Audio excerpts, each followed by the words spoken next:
こんにちは、鷹の目工作室です。今回は灰箱作成の続きです。まずは銀ロウ付けのために残しておいた余分を切り落とします。バイスで無理に掴むと歪む恐れがあるので、内側にぴったりとはまるような木片を入れて、追加のクランプで固定をしています。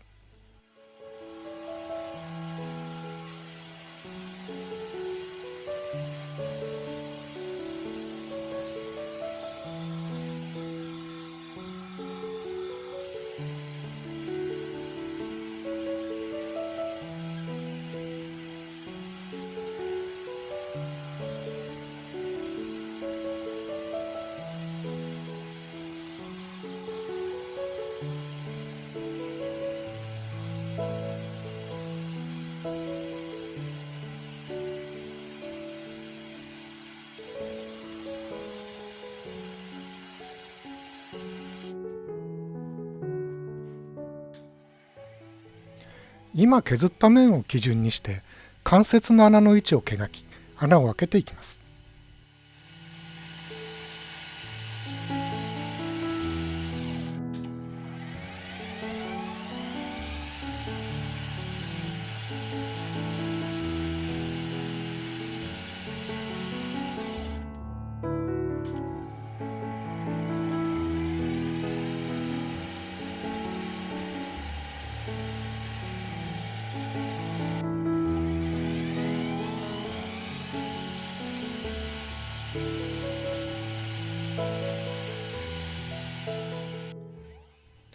両側の高さを図面の寸法に調整します。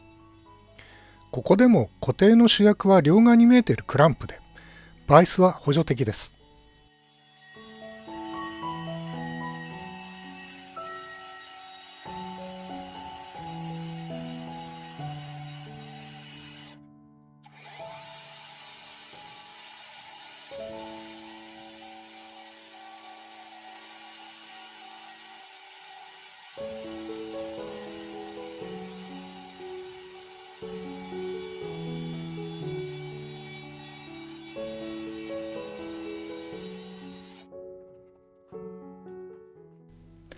関節付近の角度のついた加工にはスイベル付きのバイスを使います。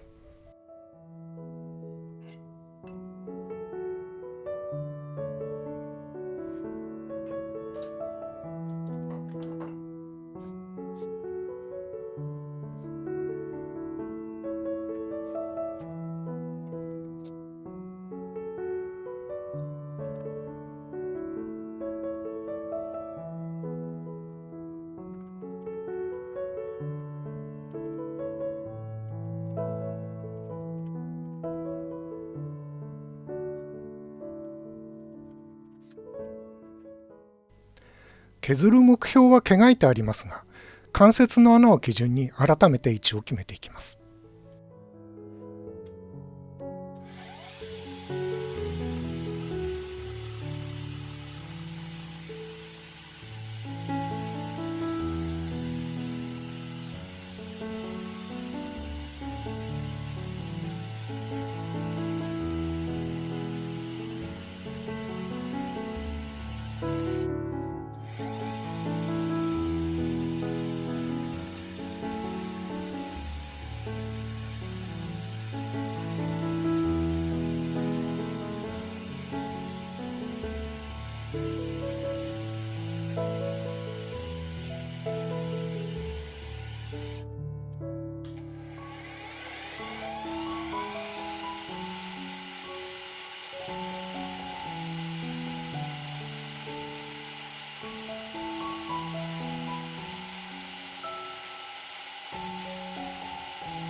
灰箱の幅が狭くなってしまったので、非合紙サポートの切り込みの幅を調整します。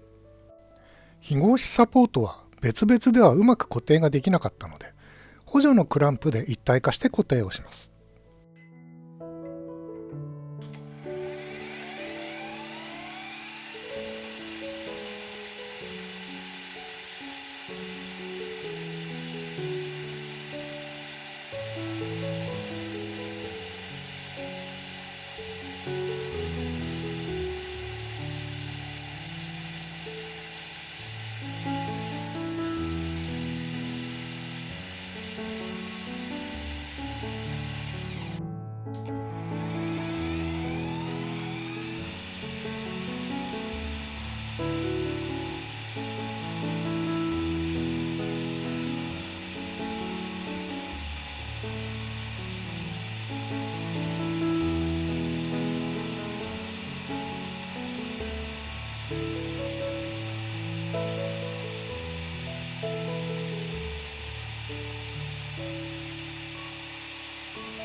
ご視聴ありがとうございました。